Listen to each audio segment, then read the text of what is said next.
The Desk of the Incident Commander, brought to you by Secureworks. Hi, this is Shira Rubinoff. I'm here with Kevin Walsh, Senior Consultant, Cybersecurity and IT Security for Secureworks. Kevin, pleasure to be with you here again today. Thanks. Happy to be here. So Kevin, today we're going to talk about ransomware, and this topic is top of mind to all organizations, as ransomware is one of the biggest threats and has seen exponential growth over recent years. Often, as we know, ransomware attacks can lead to high returns for pure play criminals and traditional organized crime groups. So it's essential to get the basics right. Stay on top of patching, segment your environment to contain any breach, and have a robust, well-rehearsed backup and recovery playbook. No individual or organization is immune. How does a ransomware attack differ from other types of attacks? And I know that's a question that comes up quite often in organizations, so it'd be great if you could share that with us.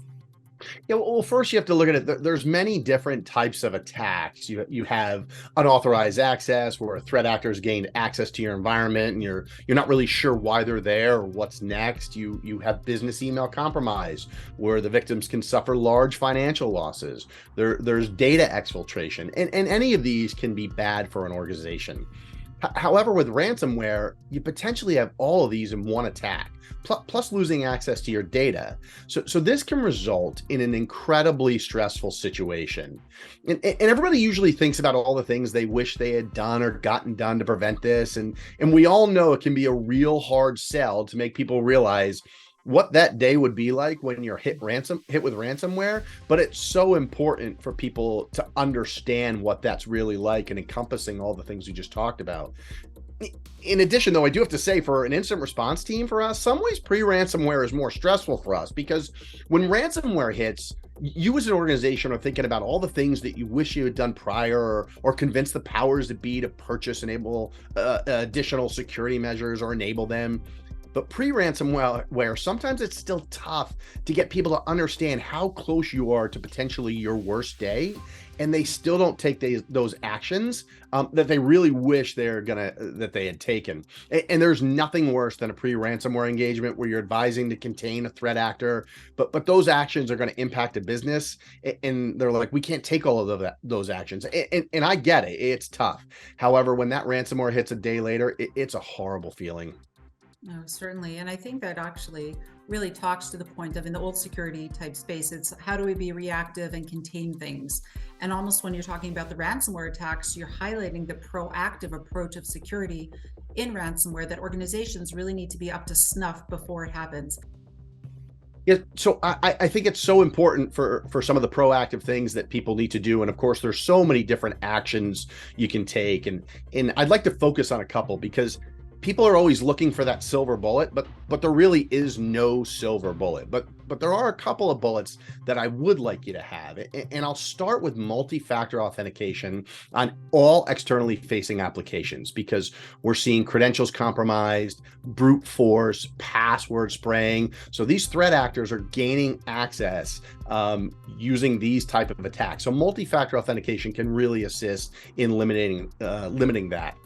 The next thing I'm going to say is endpoint detection and response. And for us at Secureworks, our tool is Taegis, which is our XDR, extended detection and response, because we want that visibility across the entire environment. As I just mentioned, maybe the threat actor used legitimate credentials to gain access, but the thing is, they have to take the next steps to launch an attack. And that visibility is so important to detect any threat actor activity. And whenever we have an engagement, we're deploying Taegis across the entire environment, because we want that visibility of the threat actor activity, and you should, well, especially prior to an incident. I think those are very important points that you covered. And it's amazing to me that you have to even highlight the fact of multi-factor authentication. This goes back, 20 years at this point, that people are talking about multi-factor authentication, how important it is when we're dealing with these little man in the middle attacks. And look how far we've come. And people are still not instituting just such a light level of security that really needs to be there in order to contain some really horrible things that could happen to organizations.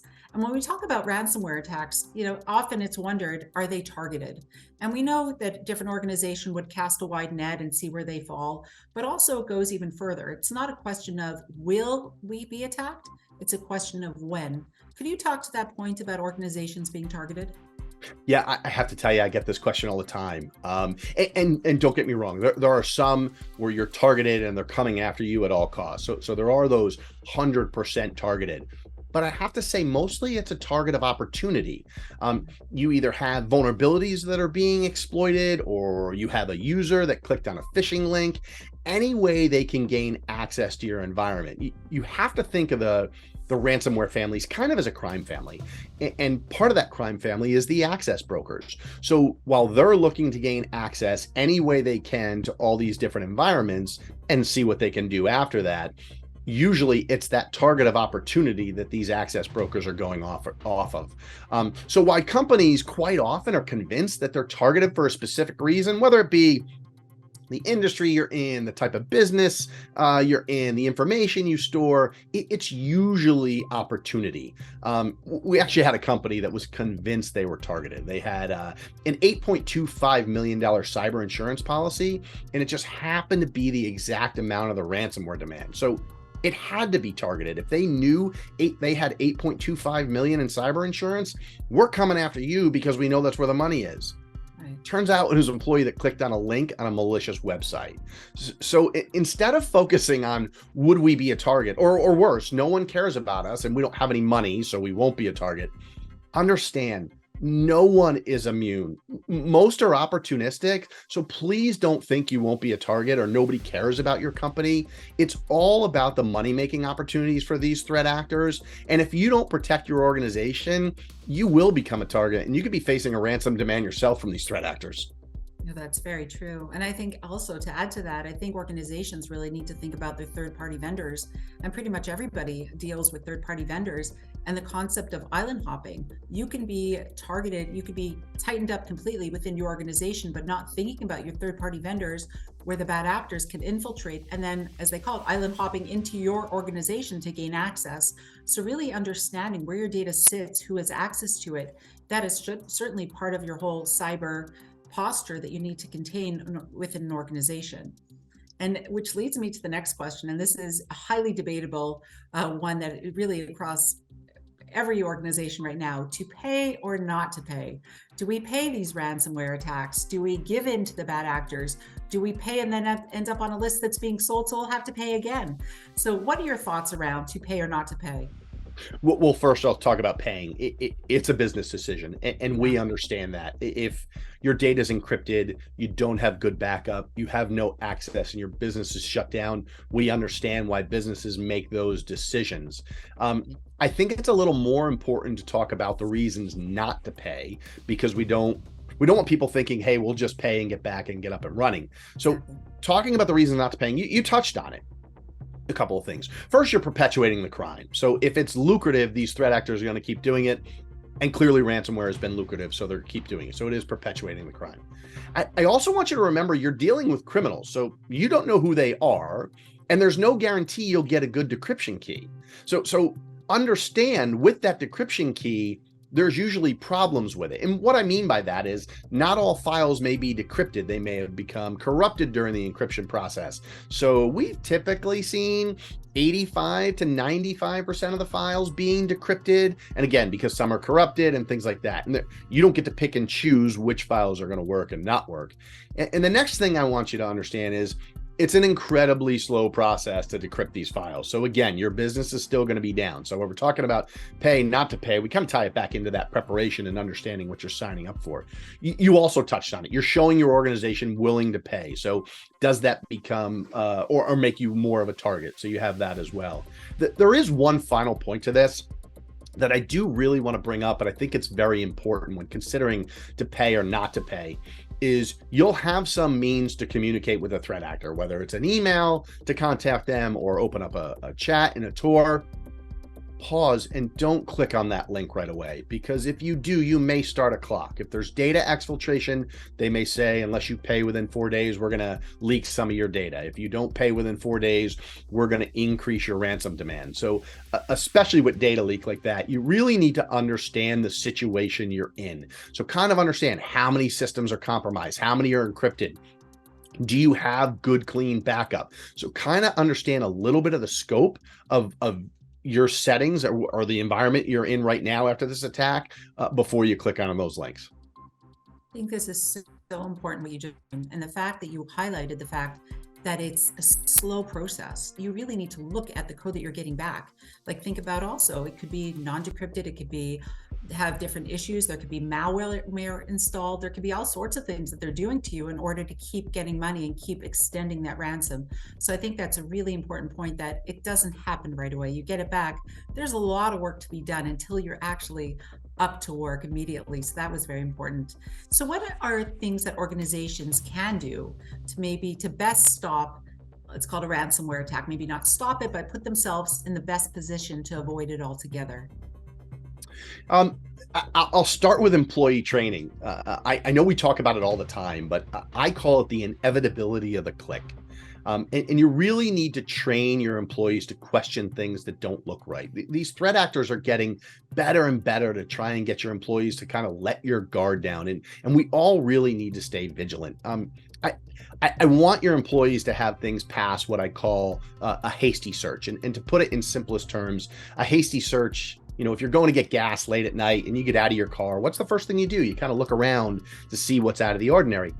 But I want you to do that all the time, even when you're not in a late night setting. And it's the same thing with emails and working. We're trying to do things at such a quick pace. We need to slow down, pause, take a breath, see if it passed our hasty search. So what I mean by that in an email, make sure something doesn't jump out. And it can be something as simple as a signature line.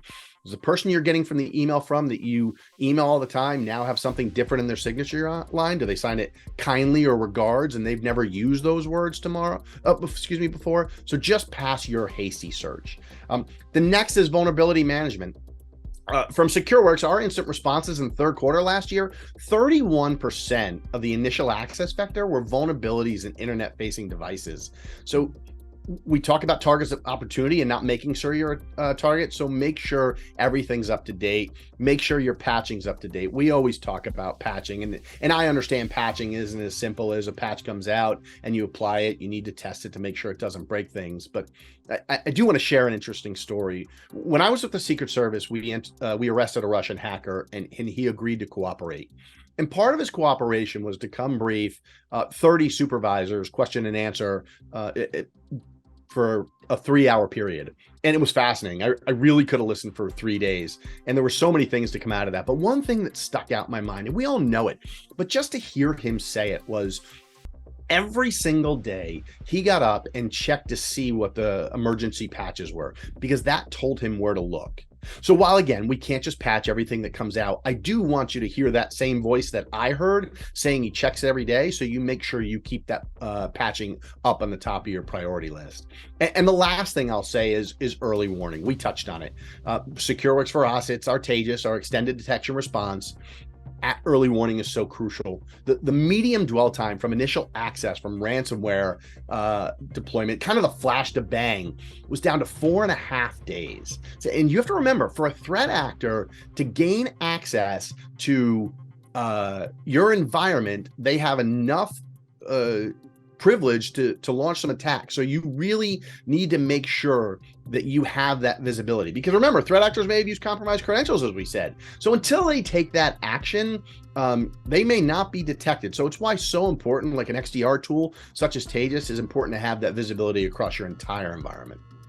No, very well said. And I think even going a little bit further within the organizations, to have proper digital transformation across the C-suite, they should all be incentivized with the same goal in mind. It shouldn't be that the security is working against operations, moving quickly ahead, but as you said, making sure that their updated security and patching is in place, and the ongoing training to make it meaningful and very specific. And they should be not just trained, but they should be trained to speak up. I think a lot of organizations within the different protocols of it, they're afraid to tap someone on the shoulder and say, hey, I noticed something. for fear of getting something wrong.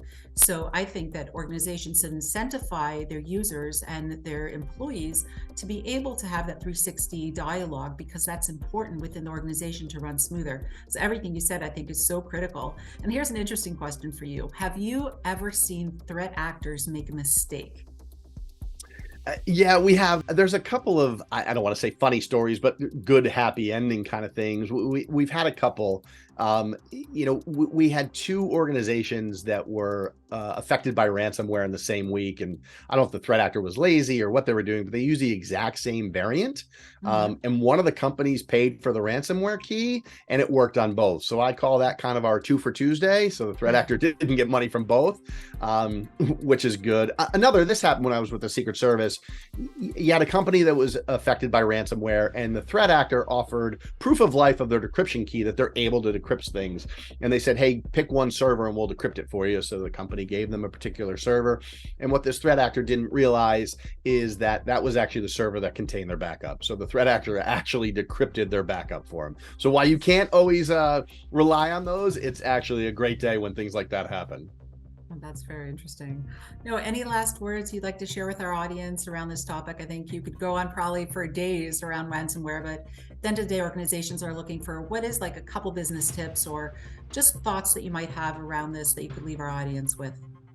Yeah, a couple things. One, I want to talk about good, clean backup also, because that's so essential in a ransomware engagement.